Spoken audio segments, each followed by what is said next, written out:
Morning, second graders, and welcome to Monday Math. This week we will be continuing our journey with three-digit numbers. Today we're going to talk about and build our understanding of how our place value system is based on groups of 10. And that is just a fancy way of saying we are going to talk about 10 friends and why we like our 10 friend numbers. We're going to talk about how 10 ones becomes 10 and 10 tens becomes 100. We're also going to represent or draw three-digit numbers using hundreds, tens, and ones with place value blocks, otherwise known as base 10 blocks. So let's get started. Take a look at this photo. We have some objects piled up. And I want to ask you, how could you count these materials? If these were on a table in front of you, how could these materials be counted? Would we just start counting them one at a time, starting with one, such as 1, 2, 3, 4, and so on? Or is there an easier way to count than by ones? Think about whether these materials could be organized in a certain way to help count them more efficiently. And efficiently means to count them faster and easier. Is there a better way than just counting them one at a time? So think about that for a moment.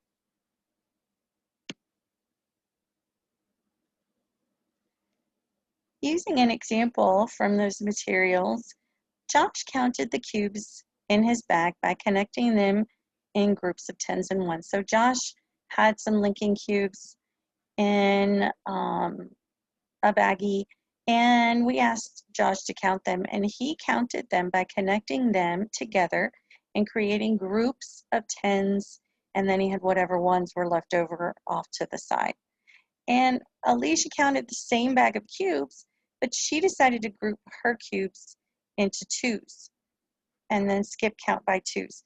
So who used a more efficient strategy to count the cubes? So think about who used a strategy that was faster and easier and probably less likely to make mistakes. Was it Josh or Alicia?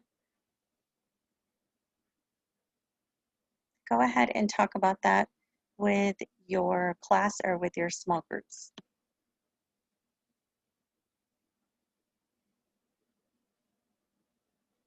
Okay, and if you needed to draw those out, that probably was a good idea to do that so you could have a visual of it. And we're going to say that probably a lot of us agreed that Josh had the more efficient strategy by grouping and connecting his cubes in groups of tens, seeing how many groups of tens he could create, and then skip counting by tens, and then whatever separate ones he had left over off to the side, he could count those by ones. Alicia's way is still good because she skipped counting by twos, but that's still going to take a lot longer than Josh's way. Okay, so again, today we're going to talk about our place value system.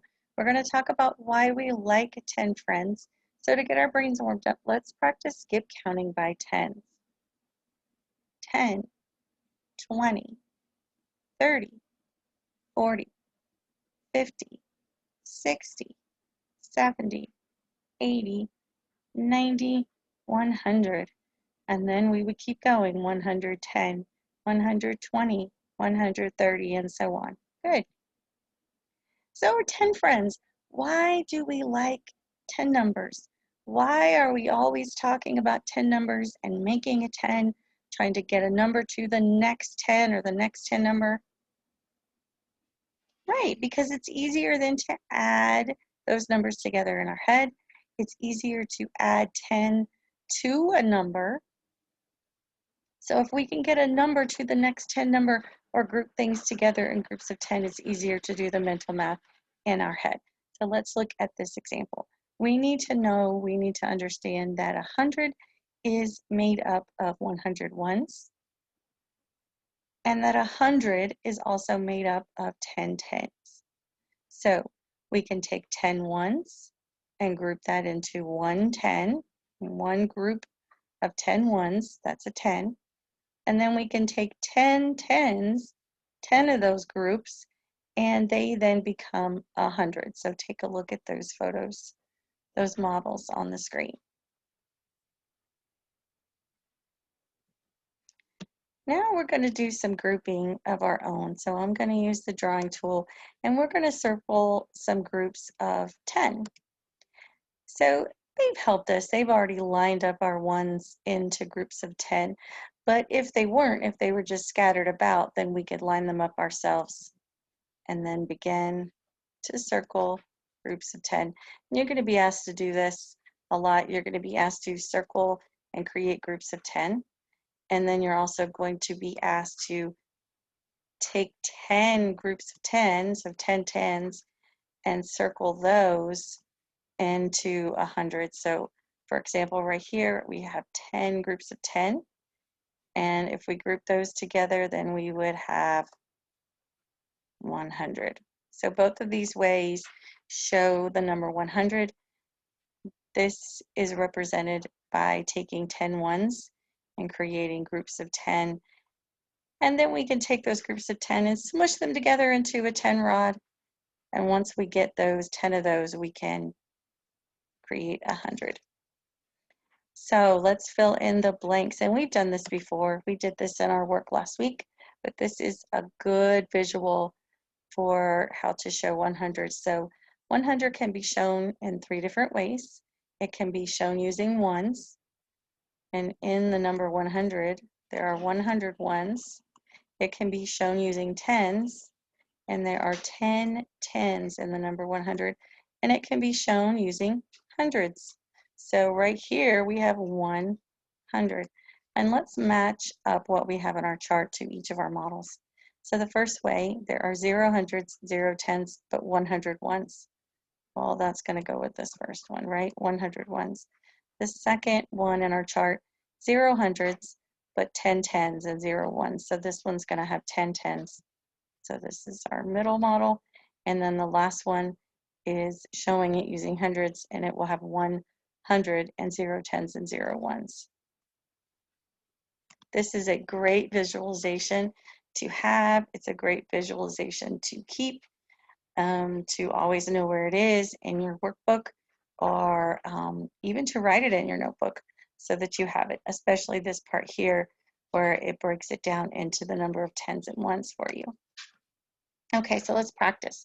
We're going to look at some models and figure out what the 3-digit number is. So look at this model. We have some blocks, some base 10 blocks, place value blocks, and they've already labeled them for us, but even if they didn't, we would know just by looking at them that this is 100, these are 10 rods, and these are ones cubed. So we have 100, 200.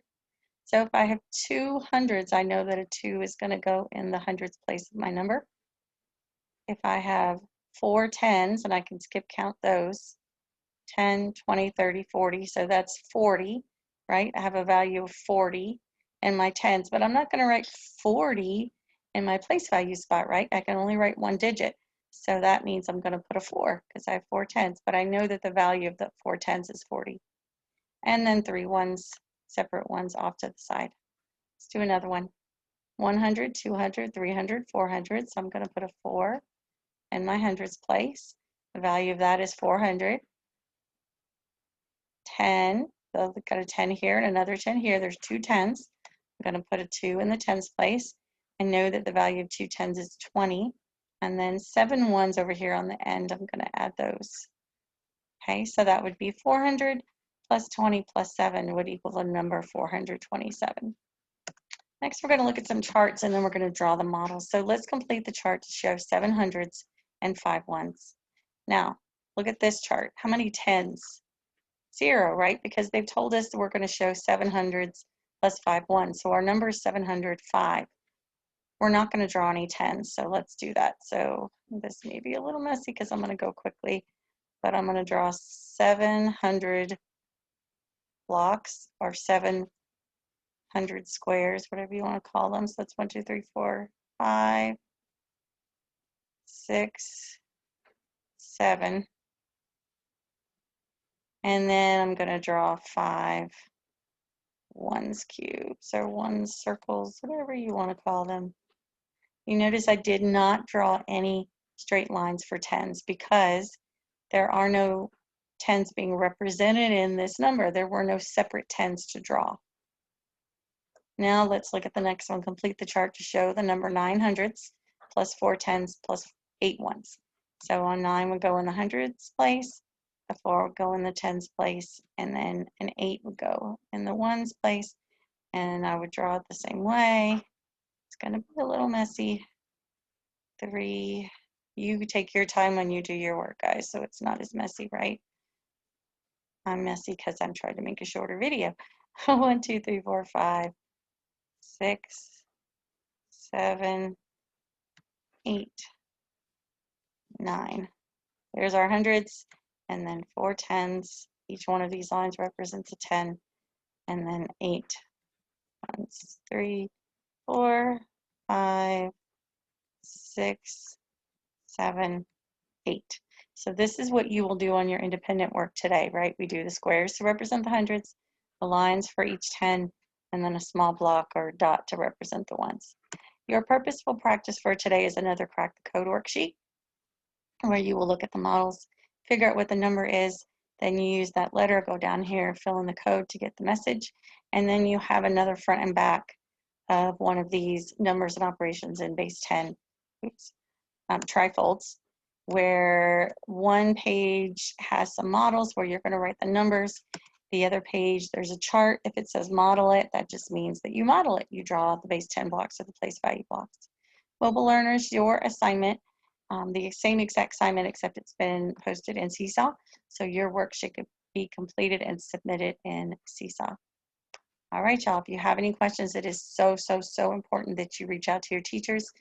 If you're not comfortable reaching out during class, then, if you're in the person, let them know some other way, catch them another time, let them know that you have a question. Please do not keep that to yourself, because if we don't know, then we don't know that we need to give you additional help.